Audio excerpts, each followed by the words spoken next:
Dylan Gabriel, Carson Beck, Quinn Ewers, Will Howard, Jalen Milroe. You've heard the names. Those are your Heisman favorites heading into the 2024 season. According to Vegas, those are the guys that Vegas thinks will be hoisting up the most prestigious trophy in college football come mid-December.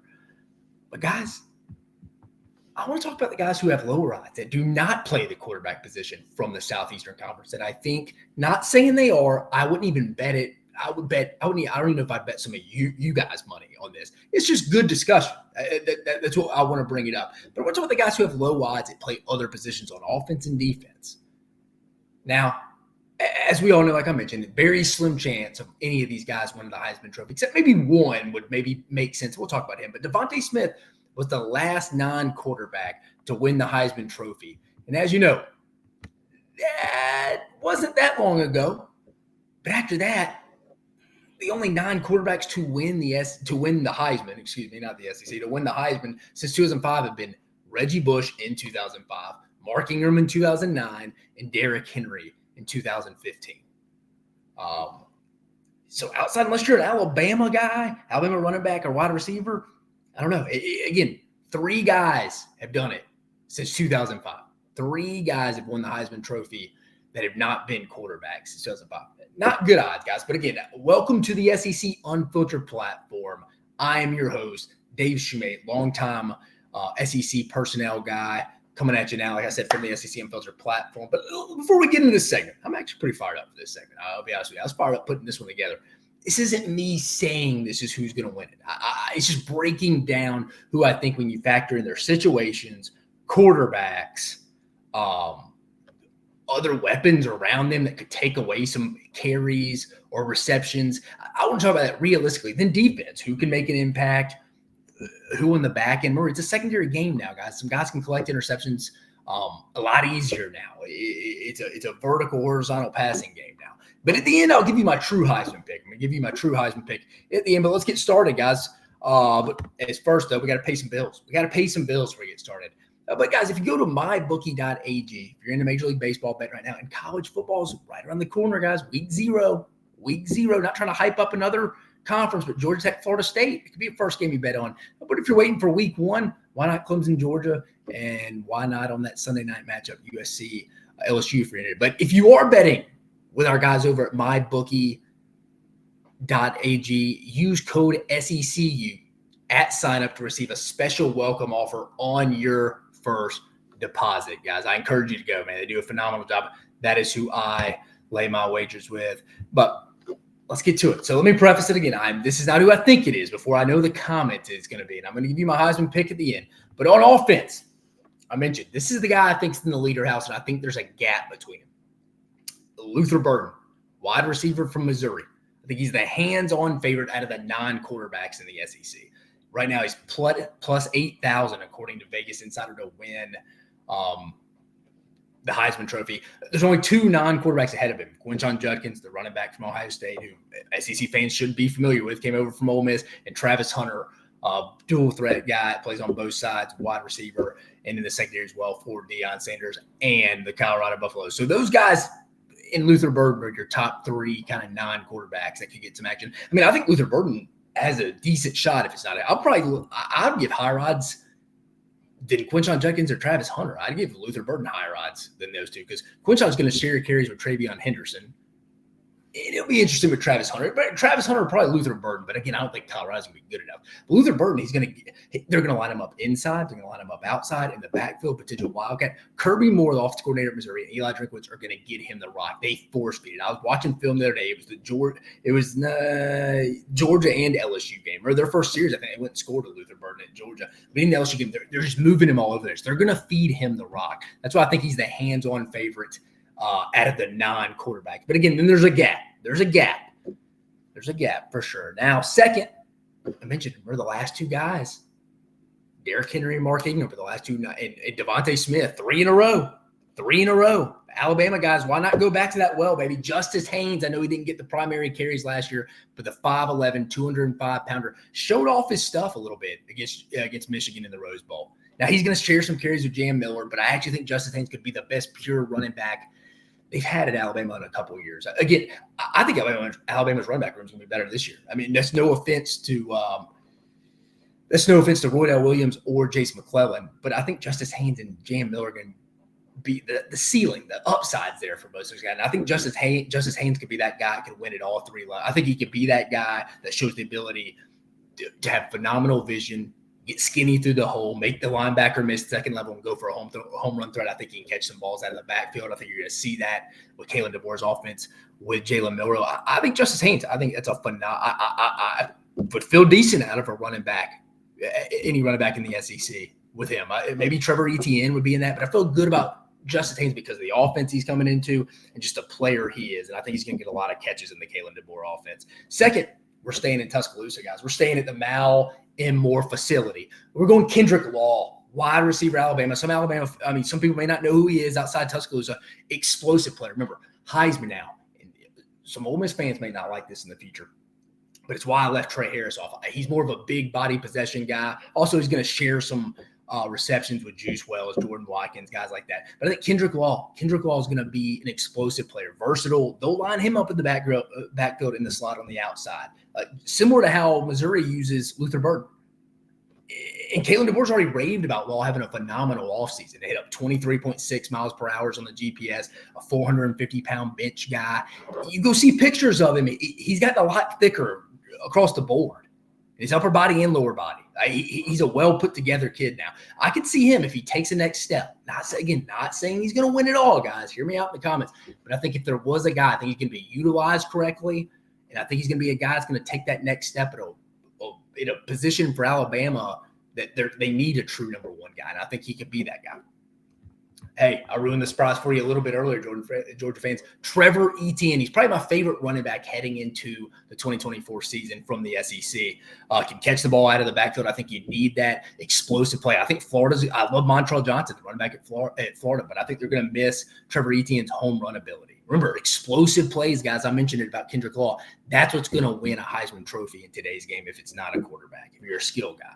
Explosive plays. Let that sit in. Now, he most likely won't get the carries to win the Heisman because that's not how Georgia's offense, Mike Bobo's offense, Kirby Smart. It's not how they go. So, again, I don't feel great about this. But is it the year it's not by a committee approach by Georgia? I mean, Roderick Robinson, Branson Robinson's coming off injury. It could be the Trevor Etienne show. It'll be interesting to see how he handles that because he's been with Montrell Johnson. But I think Trevor Etienne, because, again, I think he's versatile, just like Justice Haynes. They can catch the ball out of the backfield. I like Jam Miller, but – and he had a touchdown. He had a touchdown pass in the SEC championship game, Jay Miller. But he's not as natural as Etienne or Haynes. But I think you got to throw him in there. I think you got to throw Trevor Etienne in there. I like him a lot. Again, my favorite running back coming out of the SEC heading into the season. And last but not least, Ole Miss fans, I just disappointed you with the Trey Harris. You may have been, I can't wait for him to say my guy Trey Harris. But hear me out here, guys. Next, Ulysses Bentley Jr. I think this is my bold take out of this whole group. Running back from Ole Miss, had 540 yards last year, 5 touchdowns. That's not going to get you the Heisman, but he was behind Quinshon Judkins. But I encourage you to go look at his numbers at SMU from 2020, the COVID season, with Sonny Dykes in them. 913 yards and 12 total touchdowns. I think you could see him get closer to 1,000. I mean, he's going to have more than that. But we'll see how it is. Now, you may say, hey, he's got some depth. I mean, Henry Parrish transferred back from Miami. Rashad Amos came in. Dom Thomas from Georgia State. Amos is the Miami, Ohio kid. And Logan Diggs, the LSU and Notre Dame running back transfer. But he's coming off injury. Probably won't be back with the Rebs till October. You know Lane Kiffin, he likes to find that bell cow. He likes to ride a certain running back. I think this year it could be Ulysses Bentley. And I didn't put Trey Harris on there because I think, again, there's going to be other guys in the receiver position. I mentioned it. Juice Wells, Jordan Watkins, Caden Priestcorn is going to be a vertical passing threat. Ulysses Bentley could be the guy in the passing game and between the tackles as well in the running game. And he's a home run threat. Again, explosive in all caps, fellas and ladies. I'm telling you, that Ulysses Bentley is, I don't think he's going to win it. Not even remotely close. I don't know if I'd bet your own money on this. But he's an under-the-radar guy. I think get it go because I think Ole Miss is going to be really good up front. The deepest offensive line I can remember in my lifetime. Hell, Jeremy James is fighting for a spot to start. He's played all over the offensive line for the Rebs in Oxford except center. I mean, Ole Miss should be really good on offense, especially when you factor in it's a third year for Jackson Dart in the Lane Kiffin, Charlie Weiss system. But give me Ulysses Bentley. I think he's going to have a sneaky year, guys. I don't think they're going to miss Quinshon Judkins very much. Then moving to the other side of the ball, guys, the defense, we can't forget about these guys. We can't forget about these guys. Charles Woodson, he loves some of these guys. He would. But I'm going to go start off defensive end James Pierce. I don't feel great about this, but I think he is the best defender heading into the SEC. He's probably going to get chipped, double team, probably open up some holes for his guy, Joshua Josephs, on the other edge. But the best defensive player heading into the season in the SEC, in my opinion. If he can get those sack numbers up, it's not going to happen with a defender. I mean, it's obviously a quarterback award, big gap, and it's going to go to an offensive skill guy. James Pierce would have to have ungodly. He's going to have to be good putting up Derek Thomas numbers in the backfield from a sack standpoint. But he's the best player in the SEC on defense heading in a position that where he could wreak havoc and make a total impact. So you had to put him on there. Another guy, Harold Perkins Jr., you got to put him there, linebacker at LSU. Sorry if I didn't mention James Pierce, the DN from Tennessee. SEC fans know that. But next, I'd have to go Harold Perkins, the linebacker from LSU. And it all depends how he's used. From a football standpoint, I think Blake Baker was a phenomenal hire, brought two other coaches with him over from Missouri. But every fan, remember, Blake Baker under Pelini, under the last regime at LSU that was running in 2021. He was the inside backers coach. Every LSU fan remembers this, how he developed Dallas Cowboy Damone Clark that year. Back in 21, Ed Orgeron's last season. He completely flipped that kid's career. Did a phenomenal job developing him and turned him into the player he is today. What if he does that with Harold Perkins? It's not wild. That's not wild. What if that happened to Floyd? That wouldn't be wild. Could he do the same? I mean, you put him in his best position to succeed. It feels like Matt House and LSU the last 2 years just couldn't figure him out. They couldn't figure out that chess piece. I think Blake Baker is going to be phenomenal and put him up to that. Is it going to be enough for a Heisman Trophy winner? Probably not. But I think he's got to be in the discussion if you're talking about defensive players from the SEC who could win the Heisman. And then finally, folks, before we get you out of here, Billy Bowman, the safety from Oklahoma. I know a lot of SEC fans are not familiar with his game, but he did have 7 interceptions in 2023. I think that was like 3rd in the country, led the Big 12 in interceptions. True ball hawk in the Big 12 last year in a passing league. The Sooners are going to be good on defense, guys. They have guys across the board. Ethan Downs up front, Danny Stutzman, and Kip Lewis leading the inside backers, Woody Washington, Gentry Williams in the secondary alongside Billy Bowman. New DC, Zach Alley, who's a true Brent Venables guy, was with him as a G8 Clemson. He's coming over from Jacksonville State with Rich Rodriguez. Billy Bowman, guys, I'm telling you, ball hawk. It's a passing game now. Could put up big numbers. I mean, he was third off the top of my head in interceptions last year in the country. I think led the Big 12. Does that translate over to the SEC? I think it certainly could. So I think Billy Bowman's got to be in that conversation. Don't think I didn't forget about you, Sooner fans. I think Oklahoma's going to be good on defense at all 3 levels. They are. So Billy Bowman, safety from Oklahoma.